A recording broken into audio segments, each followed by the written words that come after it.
Hello and welcome to another edition of Health Solutions with Shawn and Janet Needham, where Team Needham discusses everything healthcare. I'm your host, Shawn Needham, and I am streaming live from wonderful Tucson, Arizona. I was going to say warm, but not so warm today, but it's a lot warmer where I'm at in Washington. I'm excited to be down here at a training camp to ride my bike, and excited that and thankful that my wife is holding down the fort in the pharmacy while I can do that. So I will see her shortly, though, because she's going to spend the long weekends with me. So today, you do not want to miss out on this episode. As you guys know, Jan and I talk hormones all day long to patients and doctors around the nation and world, actually. And we absolutely have a passion for it. It's what we do. We love it because it changes so many people's lives. And today, we're going to be talking to Marcella Hill, who's going to be talking about the injustice that women have when seeking hormone replacement. And she's going to talk a little bit about her personal story and the injustice that she had. But fortunately, she found a solution. So, Marcella, welcome to our show. Hello. Thanks for having me. This is exciting. Thank you. Yeah, thank you so much for being on. I think we connected on TikTok. You've got a wonderful TikTok channel. Is the name Marcella Hill on TikTok, or what's your TikTok? Being Marcella Hill. Oh, that's right. Okay. And yeah, I've connected with a lot of educational things on TikTok. When we first started using TikTok, I thought it was for dancing teenagers, but there's a lot of good information, health and wellness wise. So check out our TikTok, check out Marcella Hill's TikTok. My TikTok is just Shawn Needham. Just search Shawn Needham in TikTok. And so Marcella, with that, I will let you kind of introduce yourself and tell us a little bit about your personal story and how you started talking about hormones. Yeah. Okay. Well, hi, I'm Marcella Hill. I'm in Utah, and I'm the mom of 4. We have a blended family, and I'm an entrepreneur and kind of a go-getter. I've always had a lot of drive and excitement about life, and I'm 42 now. So around 36, I started noticing no libido, and it was really starting to affect my marriage. And I went into my gynecologist, and a friend had mentioned like, oh, that could be affected by hormones. You should go get them checked. So I went to my gynecologist, because where else are you supposed to get your hormones checked, right? And she did my blood work, came back, said, you're kind of low in vitamin D. You could probably just take a vitamin D supplement, just, at the regular grocery store, pick some of that up. And other than that, you look fine. Everything's normal. And I was like, great. Now what? Like, do I just not like my husband? Maybe we need more dates, maybe some marriage therapy. So we did. We went to therapy. Again, and super helpful. I would always recommend therapy for anyone and everyone. I think that was extremely helpful, but it also doesn't like turn your body on, it doesn't turn the switch on. And so many years later, here I am, I'm 42. I had since gotten a partial hysterectomy due to a prolapsed uterus. My body ached all the time. I had stopped running. It's just everything got worse. I didn't know it was related. My legs would itch every night. That's been going on for years. Just all these weird symptoms that I didn't know were up, one thing. And one weekend I found myself laying in bed, very kind of at the bottom of the barrel. And that's very unlike me. And quite frankly, it scared me. And I thought, okay, this is depression. You need to go talk to someone. And I reached out to a few friends and I said, where do I go for depression or whatever this is? And one of those friends said, did you ever call that hormone therapist that I mentioned? And I forgot that she had ever mentioned it. And I went to that person that week and started hormone therapy, and my life changed dramatically, even within the next few weeks after that. Janet, I bet you have some comments about this. I do. It's ringing a bell with me because so many times I've heard this story from women, unfortunately. And the sad thing about it is that sex between a couple isn't just the intimacy, it's also a communication. And so there's so much more than just the physical part of it. The mental and emotional in a relationship is huge. And so I've even had horror stories of, oh, you're fine, just why don't you just use some lidocaine? Well, that didn't solve the problem. And it's unfortunate because, there's just some really easy things that we can do from just replacing something naturally in our body. And I think where you ran into the problem is you had no idea where to go, because the first place you went, you were said, oh, you're normal. And believe me, I've heard that too. I've heard, oh, you're just tired. You're a mom. You have a business. You're fine. Just, you're in the normal ranges of everything. Just, relax and things will work out. And that wasn't the case. And I'm hearing that from you loud and clear that, obviously you knew something had to change for you. Yeah, I think I didn't know that this was a problem. I just thought it was my own personal problem. I thought it was me just not knowing where to go. And it just so happens I didn't have a community on TikTok. I had never spoken about women's health at all. I am in like a public speaking setting, but talking about motivation and joy and lifestyle and not anything to do with vitamins or health or supplements or anything like that. And I just shared my story just as a, hey, this happened and wow, isn't this crazy? And over the next few days, over 9 million people saw that. And it was like the Matrix broke that I lived in, because I just had no idea. I didn't know that millions and millions of women were feeling the same way I did, and that they weren't getting help, and that they were just being completely told that feeling like crap was normal. I mean, I'm just here living in the world that you are in. I didn't know that women in general feel like crap. I did not know that. I didn't know that that was what we were doing here. And why is it normal and okay? I don't know. When did it become normal? I guess that's the question. Like, when were women like, at what point did we know that the girl next door felt the same way I did? At what point did we know that this was happening in South Africa and Australia? Like, we're all just going to our doctor in a closed office with one-on-one person. There is no point in time that a whole group of us are saying what it is until now. And it's pretty crazy to see. It's a little overwhelming, quite frankly. So let's talk about some of the things you mentioned. Depression. So Janet, let's talk about some of the things that we commonly see, like depression, and women are prescribed antidepressants, whether it be Prozac or Zoloft or Effects or whatever, and it's actually a hormone imbalance. Let's talk a little bit about that. Right. So what always comes to mind for me is testosterone in women, especially when we're talking lack of libido, hard time sleeping, wanting to stay in bed. So it's not like you're missing an antidepressant. You're really missing the messenger giving our brain what we need for our neurotransmitters to work properly. And really, that's probably going to be testosterone for women. But there could be other hormones too. Sometimes it's even just a thyroid. But, we talk about other hormones. But what happens, I think, is that we word the word hormone and we think there's some bad connotations, or it's just with reproduction and that's it. But really the definition is that it's a messenger, right? And so it takes a message to our body to perform a function. And that's the missing link a lot of times for women. It's not that they need a depression or antidepressant. They need what their body normally and their ovaries were normally being able to make for them. And then that whole function was complete for most people. And so that's the missing link. And so many times we reach for a pharmaceutical to say, here, this will make you feel better. And a lot of times what ends up happening is they have less libido, they have less energy, and they're just more lethargic. And that wasn't the answer they were looking for when they went to their doctor's office.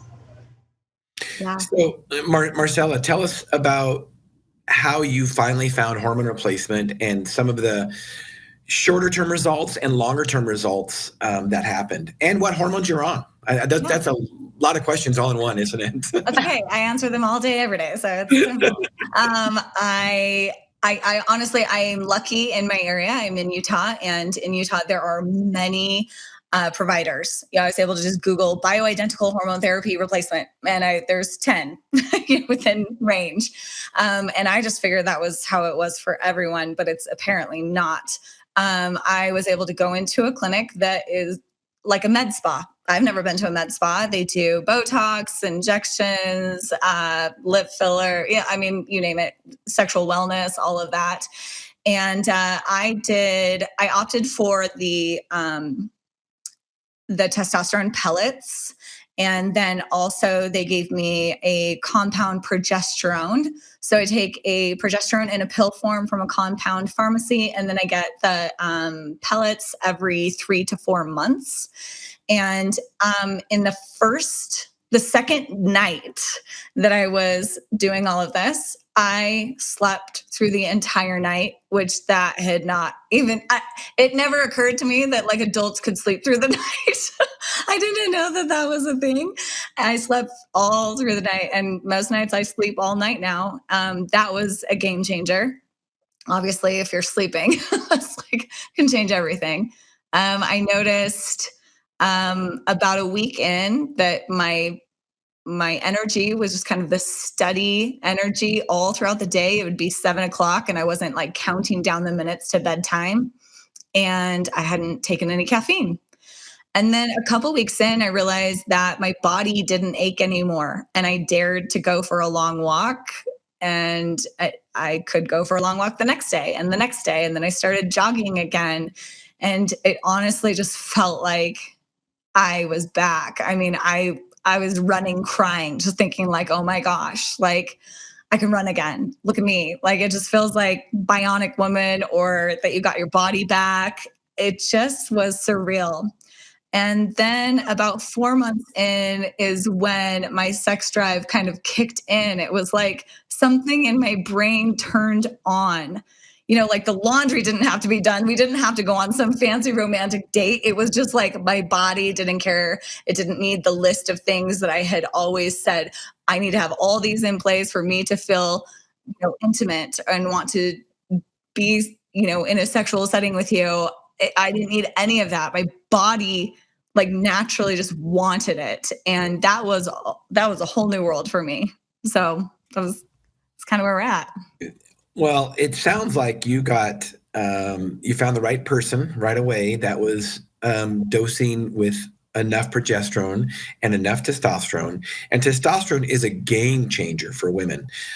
Traditionally, in pharmacy school and medical school and nursing school, we're traditionally taught that women need only estrogen. From what you're telling me, you're not on estrogen yet. Is that correct? Right. Nope. Okay. Now, eventually you might have to go on estrogen when you have some breakthrough hot flashes and things. But typically what we see is it's progesterone first, testosterone second, estrogen third.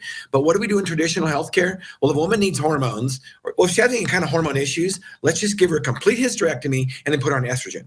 And then things go bonkers because they have no testosterone, no progesterone, because a woman's ovaries will make testosterone also. And so when we dose testosterone in women, we give them not a man's dose, but a woman's dose. So they're not going to get big muscles. They're not going to get oily skin. They're not going to grow a beard. Well, they might get oily skin if you overdose it a little bit, but you're not going to get acne and things like that. So testosterone is a game changer for depression, for libido, for energy, for lean body mass production. It is incredible, and aches and pains. And we typically see very often how women will say after they've been taking progesterone, the first night they sleep better. And the important thing is, and with you kind of alluded to a little bit, without sleep, nothing is going to get better. I mean, if we're not sleeping, it doesn't matter what you're doing. You got to recover when you sleep. You have to.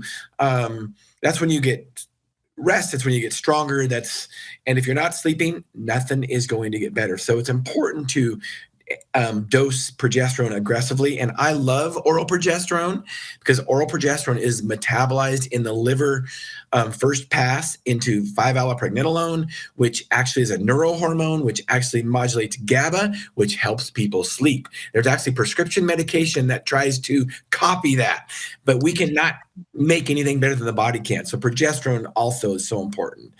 Tell us about how your relationships with your husband changed. And you talked about some of the intimacy issues, but is that still ongoing? Is it still getting better?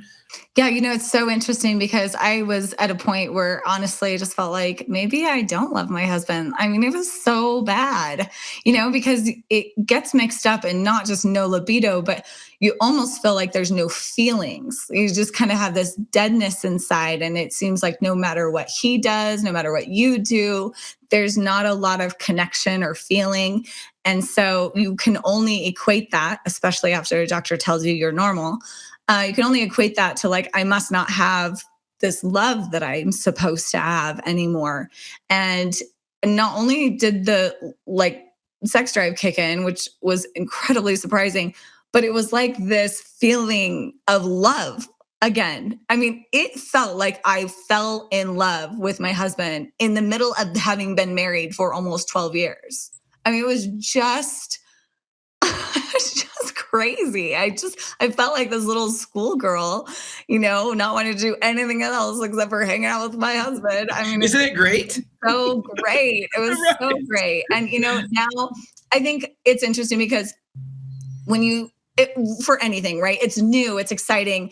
And I wish it was like just this constant newness, but you kind of settle into it. Right. And, I will do this forever. I feel so good. And it's like I can function in my life the way I've always wanted to. And one thing I have learned, though, is that, okay, you have all of these things like back in place.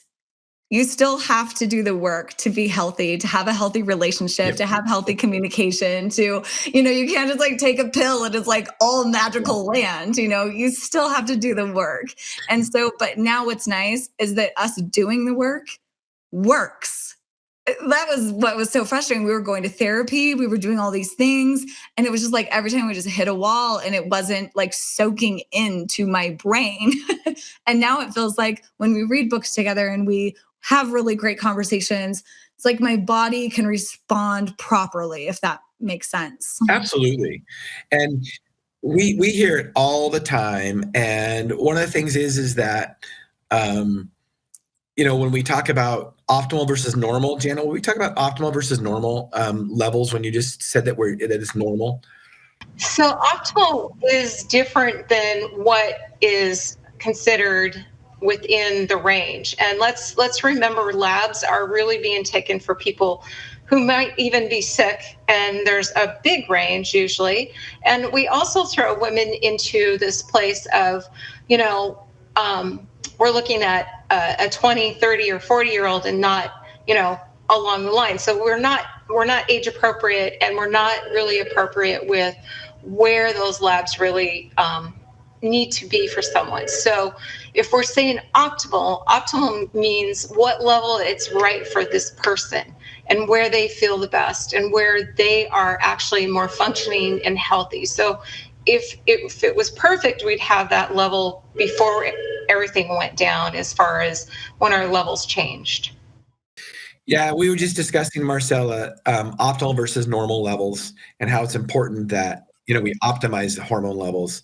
We've got some comments for one of our loyal viewers, Laura Vest Turner. It's a dirty little secret that no one wants to talk about.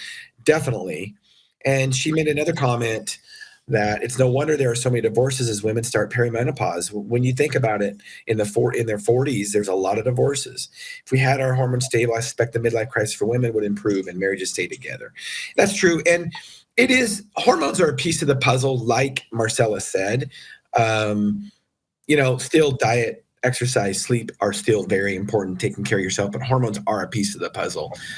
Well, I'll note this to the comment. We've actually seen couples go from, like you say, almost divorce court to actually being happy and functioning. And that is super rewarding to see on our end. And it's unfortunate that we got to that place, because what we did to them was partly, as health providers, our fault, because we said, well, you're normal, but they were really saying something's not normal for me. I'm not feeling right. I'm not the same person.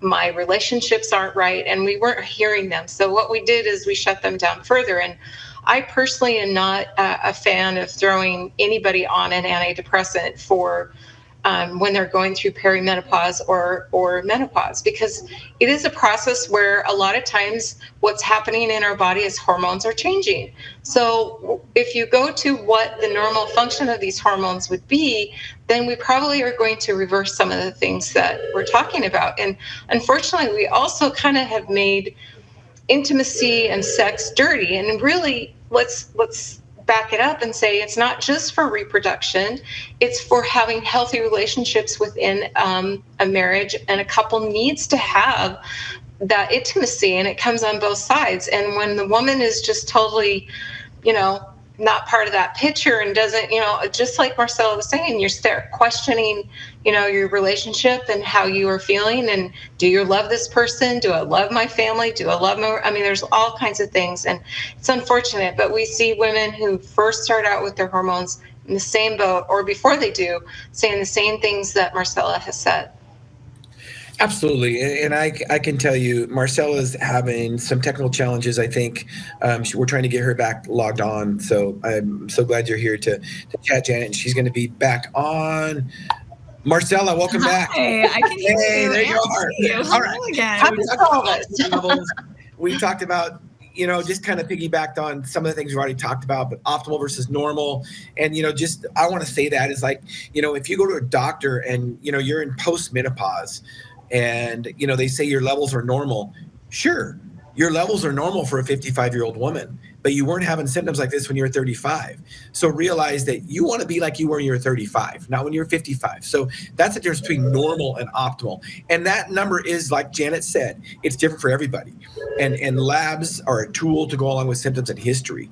So that's what's important. Well, and I think, from my viewpoint, at what point was that decided that those ranges were normal? And at what point in time is anyone going to be going back to say, are these still what we want to see as normal? If they're going off of something, I can't even figure out what they're going off of.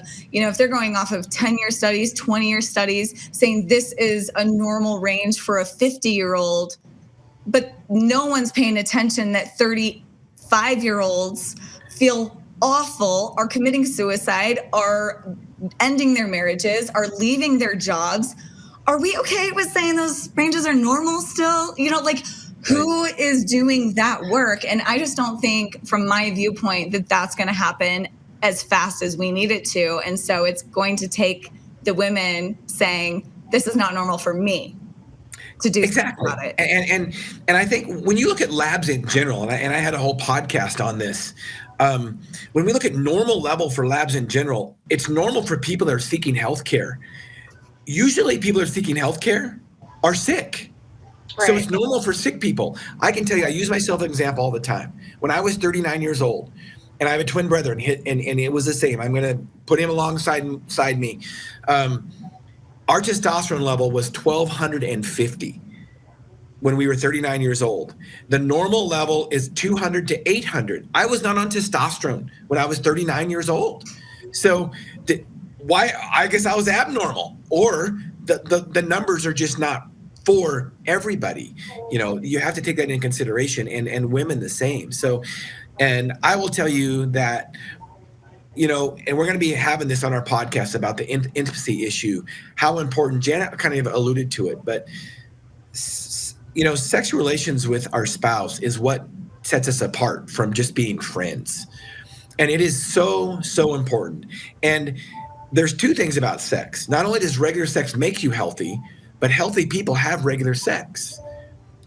So that's a very, very important aspect. And I want Janet to talk about this, because we hear this one a lot. Marcella, you already said you're never going off hormone replacement. Janet, what is your opinion about that? Well, and what have we got in pharmacy school? I've said this many times, but here's the reality. Hormones were messengers, right? To give our body functions. And it isn't just the sexual side. It's also the side of, Marcella talked about the ability to run, to actually be functioning as a human, right? Being able to move and do the activities that she loves to do. Therefore, she's able to do that. She feels better about herself because she can actually do something she loves to do. So it helps with her mental health too. And if we're just talking testosterone, well, for women, lean body muscle mass is huge, preventing disease, right? We don't have as much abdominal weight. We have more real muscle. And then those little things called bones that we want to have. And, I could be here all day talking about, what happens to men and women when they don't have strong bones. I mean, to me, it's we could be here all day, but intimacy for women, and speaking for myself, is also feeling good about ourselves, right? How do you approach your spouse if you don't feel good about yourself, right? And so what she touched on is she felt joy when she was out there running and doing those physical activities that she wanted. She also could say, who cares about my laundry today? I want to be with my spouse, right? I want this, right? I need this. And she was able to make those connections in her brain because all the things of the puzzle were together in the right place for her. And that's what we're really looking for. And I don't want to stop. I have how many clients that are in their 80s and 90s, and they still want to be intimate. They still want to go out and ride their bike. I mean, last year I rode with a guy who was 86 years old and 100 miles on a bike. I mean, why would we want to stop living? Why do we want to put that barrier saying, just stay at home, don't do anything? I mean, so there's so many things. I mean, I could be here all day, but there's so much more than just what we say of, grab a cream or a pellet or something that we're putting in our body. There's so much more to it. And tying us to a lab and saying, you're okay is not okay. And I think what happened with Marcella is that she hit enough people that enough women said, I'm not agreeing to this. Let's change this. And really we have to do it one practitioner at a time, with women saying, there's answers. There's other things that we can do. Absolutely. I think that's like the key, looks like first step here, like from my viewpoint, is that because there's so much to unpack when you get into the hormone therapy, there's so much to try, so many methods, it's like finding a therapist, right? For a huge trauma you've been through. It's going to take a minute. But I think we have to start educating women that you're looking in the wrong place. All these women thought that their doctor was going to be the person that they're going to go to for all the answers for the rest of their life, for every transition in their life. And that is where we're failing miserably, is that women are going to the one place that they thought had the answer. And when that person does not provide help and tells them straight to their face, this is normal, that is the end of the road for them. They do not know that there are anywhere else to go. And I think that if we just trust that women, once they know that there are answers beyond their doctor, we'll find it. We'll figure it out. Like, we don't need someone to shove it down our throat or tell us where to go exactly. Once we know, not there, we'll go find it. And I think that's what I'm here for. I'm not here to sell anything. I'm not here to tell anyone get to this level or do this method. I'm here to be like, hey, just so you know, we're all looking in the wrong direction. Let's all look over here so we can find what's working. We will be the ones individually that find what works for us individually. And just like my story, maybe lots of people go do pellets because I'm on pellets, but maybe another woman is going to do cream and it changes her life. And a lot of people will find out that that's the method for them. Maybe people do intermittent fasting and that's the right method for them. I just think once we know it's actually our hormones, then we are empowered to do something. But most women they are running around with itchy ears, running around thinking that they have some you know, I don't know, some problem in their ears. And they're spending all of this money and different doctors, and they're not getting a solution. And no one ever said, maybe it's your hormones. I think it's just like a huge problem. Well, our goal of this podcast, as it has been in our pharmacy for over 25 years, is to educate and empower individuals to take charge of their own health. And you have helped us realize that goal today, Marcella. As we wind this podcast up, I want to ask you, what do you have a passion for? Changing the world. Ooh, that's a big goal. I want to, I've always been a dreamer, but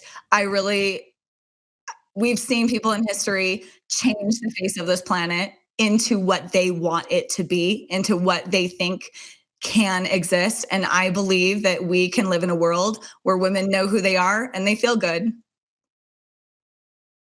That's awesome. So if anybody has any questions, I want to stream Laura's last comment. I love streaming our guest comments. Sadly, practitioners that deal with female hormones aren't usually covered by insurance. We have to pay out of pocket for this treatment, which is sad. That might be sad, though, Laura, although I will tell you that the reality of it is, and Jan and I have dealt with this for many, many years, and we stopped billing insurance 20 years ago, is that insurance makes things more expensive. It decreases quality, it decreases service, and it increases price. So when we work directly with a client, it actually gives the best of all three. And that's one of the reasons a lot of those clinics don't bill insurance. It's also why when you go to a traditional practitioner, they want to just prescribe an antidepressant because it's much easier, it's much faster. They're not getting paid enough for their time, so they just dispense write prescriptions all the time. So that's a great comment, Laura.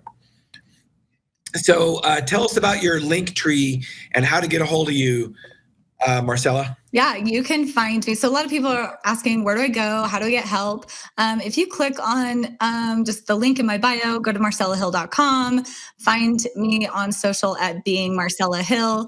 I have a couple of resources that I've gathered, and this isn't just me gathering them. I have a Facebook group called Wake Her Up that is thousands and thousands of women saying their recommendations. And that is where we're coming up with this list. All these women are coming together saying, I went here, I loved it, great experience, I would recommend it. And that's where we're putting everyone you can trust. It's like your friend recommended the best place ever. So that's where we're putting it. And you can find everything. I am the author of Wake Her Up.